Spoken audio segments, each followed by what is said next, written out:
जय माता दी। माता दुर्गा की कृपा आप पर और आपके पूरे परिवार पर सदा सर्वदा बनी रहे। अब मैं आज आप लोगों को सुनाने जा रही हूँ श्री गणेशाय नमः, श्री दुर्गाय नमः, अथ श्री दुर्गा सप्तशती।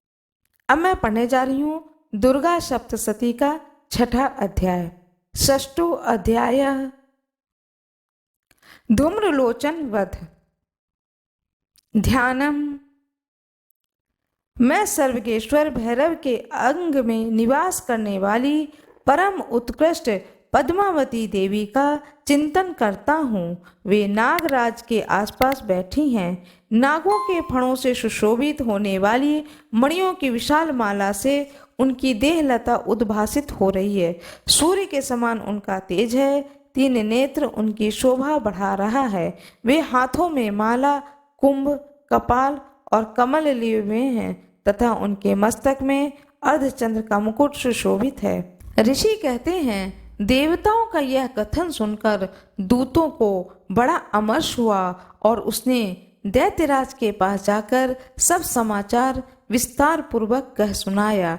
दूत के उस वचन को सुनकर दैत्यराज कुपित हो उठा और दैत्य सेनापति धूम्रलोचन से बोला, धूम्रलोचन, तुम शीघ्र अपनी सेना के साथ जाओ और उस दुष्टा के केस पकड़कर घसीटते हुए उसे बलपूर्वक यहाँ ले आओ। उसकी रक्षा करने के लिए यदि कोई दूसरा खड़ा हो तो वह देवता, यक्ष अथवा गंधर्व ही क्यों न हो, उसे अवश्य मार डालना।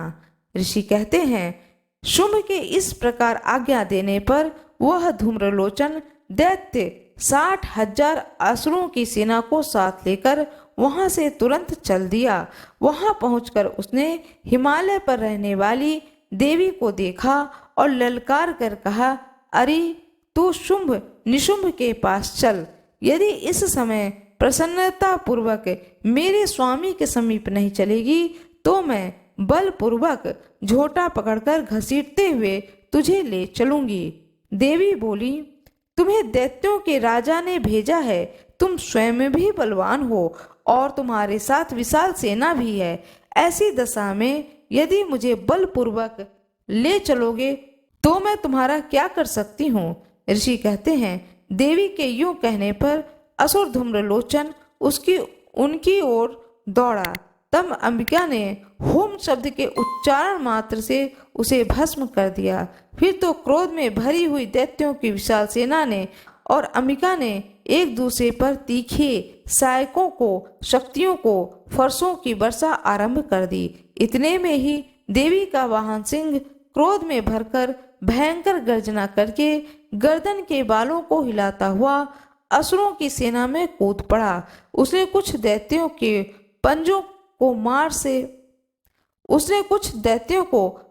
की मार से और कितनों को अपने जबड़ों से और कितनों को ही महादैत्यों को पटक कर ओंठ की दाढ़ों से घायल करके मार दिया। उस सिंह ने अपने नखों से कितने के पेट फाड़ डाले और थप्पड़ मारकर कितनों के सिर धड़ से अलग कर दिया। कितनी की भुजाएं और मस्तक काट डाले और अपनी गर्दन के बाल हिलाते हुए उसने दूसरे दैत्यों के पेट फाड़कर उसका रक्त चूस लिया। अत्यंत क्रोध में भरे हुए देवी के वाहन उस महाबली सिंह ने क्षण भर में ही असुरों की सारी सेना का संहार कर डाला। शुंभ ने जब सुना कि देवी ने धूम्रलोचन असुर को मार डाला तथा उसके सिंह ने सारी सेना का सफाया कर डाला, तब उस दैत्यराज को बड़ा क्रोध हुआ। उसका ओंठ कांपने लगा। उसने चंड और मुंड नामक 2 महादैत्यों को आज्ञा दी कि हे चंड और हे मुंड, तुम लोग बहुत बड़ी सेना लेकर जाओ और उस देवी के बाल पकड़कर अथवा उसे बांधकर शीघ्र यहाँ ले आओ। यदि इस प्रकार उसको लाने में संदेह हो तो युद्ध में सब प्रकार के अस्त्र शस्त्र तथा समस्त आसुरी सेना प्रयोग करके उसकी हत्या कर डालना।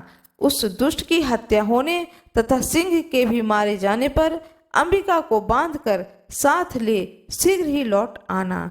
इस प्रकार श्री मार्कंडेय पुराण में वर्णित मनवंतर की कथा के अंतर्गत देवी महात्म्य में धूम्रलोचन वध नामक 6ठा अध्याय पूर्ण हुआ। माता रानी की जय हो। माता रानी की जय हो। भोले बाबा की जय हो। श्री गणेशाय नमः। श्री दुर्गाय नमः। अथ श्री दुर्गा सप्तशती। अब मैं आप लोगों को सुनाने जा रही हूँ दुर्गा सप्तशती का 7वां अध्याय, चंड और मुंड का वध। ध्यानम। मैं मातंगी देवी का ध्यान करता हूँ। वे रत्नमय सिंहासन पर बैठकर पढ़ते हुए तोते का मधुर शब्द सुन रही हैं। उनके शरीर का वर्ण श्याम है। वे अपना एक पैर कमल पर रखे हुए हैं और मस्तक पर अर्धचंद्र धारण करती हैं तथा पुष्पों की माला धारण किए वीणा बजाती हैं। उनके अंग में कसी हुई चोली शोभा पा रही है। वे लाल रंग की साड़ी पहने हाथ में शंख में पात्र लिए हुए हैं। उनके वदन पर मधु का हल्का हल्का प्रभाव जान पड़ता है और ललाट में वेदी शोभा दे रही है। ऋषि कहते हैं, तदंतर शुंभ की आज्ञा पाकर वे चंड मुंड आदि दैत्य चतुरंगिनी सेना के साथ अस्त्र शस्त्रों से सुसज्जित हो चल दिए। फिर गिरिराज हिमालय के सुवर्ण में ऊंचे शिखर पर पहुंचकर उन्होंने सिंह पर बैठी देवी को देखा। वे मंद मंद मुस्कुरा रही थीं। उन्हें देखकर दैत्य लोग तत्परता से पकड़ने का उद्योग करने लगे। किसी ने धनुष तान लिया, किसी ने तलवार संभाली और कुछ लोग देवी के पास आकर खड़े हो गए। तब अंबिका ने उन शत्रुओं के प्रति बड़ा क्रोध किया।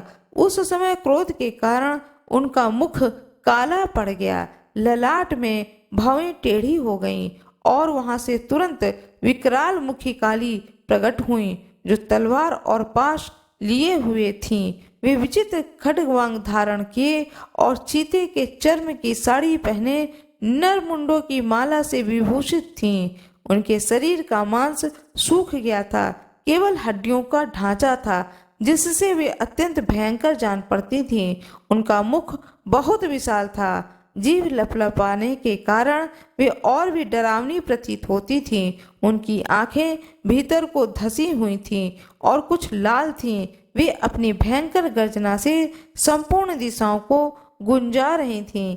बड़े बड़े दैत्यों का वध करती हुई वे कालिका देवी बड़े वेग से दैत्यों की उस सेना पर टूट पड़ी और उन सबको भक्षण करने लगीं।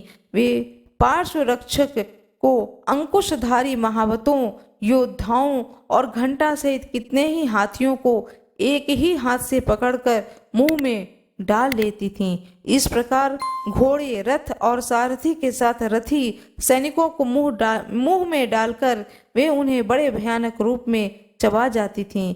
किसी के बाल पकड़ लेती थीं, किसी के गला दबा देती थीं, किसी को पैरों के नीचे कुचल डालती थीं और किसी को छाती से ढकेल कर गिरा कर मार डालती थीं।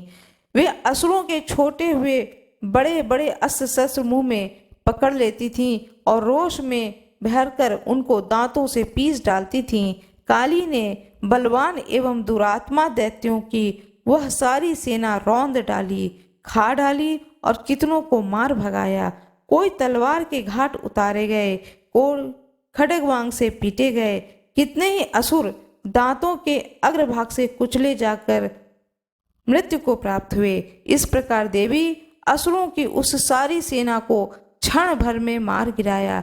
यह देख चंड उन अत्यंत भयानक काली देवी की ओर दौड़ा तथा महादैत्य मुंड ने भी अत्यंत भयंकर बाणों की वर्षा तथा हजारों बार चलाए हुए चक्रों से उन भयानक नेत्रों वाली देवी को आच्छादित कर दिया।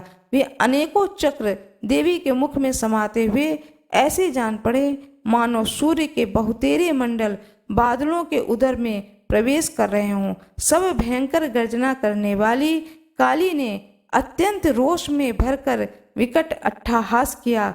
उस समय उनके विकराल बदन के भीतर कठिनता से देखे जा सकने वाली दांतों की प्रभा से वे अत्यंत उज्जवल दिखाई देती थीं। देवी ने बहुत बड़ी तलवार हाथ में ले ली हम का उच्चारण करके चंड पर धावा किया और उसके केस पकड़कर उसी तलवार से उसका मस्तक काट डाला। चंड को मारा गया देखकर मुंडवी देवी की ओर दौड़ा। तब देवी ने रोष में भरकर उसे भी तलवार से घायल करके धरती पर सुला दिया। महापराक्रमी चंड और मुंड को मारा गया देख मरने से बची हुई बाकी सेना भय से व्याकुल हो चारों ओर भाग गई। तदंतर काली ने चंड और मुंड का मस्तक हाथों में ले चंडिका के पास आकर प्रचंड अट्टहास करते हुए कहा, देवी, मैंने चंड और मुंड नामक इन दो महापशुओं को तुम्हें भेंट किया है। अब इस युद्ध यज्ञ में तुम शुंभ और निशुंभ का स्वयं ही वध करना। ऋषि कहते हैं, वहां लाए हुए उन चंड मुंड नामक महादैत्यों को देखकर कल्याणमयी चंडी ने काली से मधुर वाणी में कहा, हे देवी, तुम चंड और मुंड को लेकर मेरे पास आई हो, इससे समस्त संसार में चामुंडा के नाम से तुम्हारी ख्याति होगी। इस प्रकार श्री मार्कंडेय पुराण में सावर्णिक मनवंतर की कथा के अंतर्गत देवी महात्म्य में चंड मुंड वध नामक 7वां अध्याय पूरा हुआ। माता रानी की जय हो, भोले बाबा की जय हो। मेरा यह वीडियो यदि आपको पसंद आए तो कृपया लाइक जरूर करिएगा, चैनल को सब्सक्राइब करिएगा, बेल आइकन दबाना ना भूलिएगा। धन्यवाद।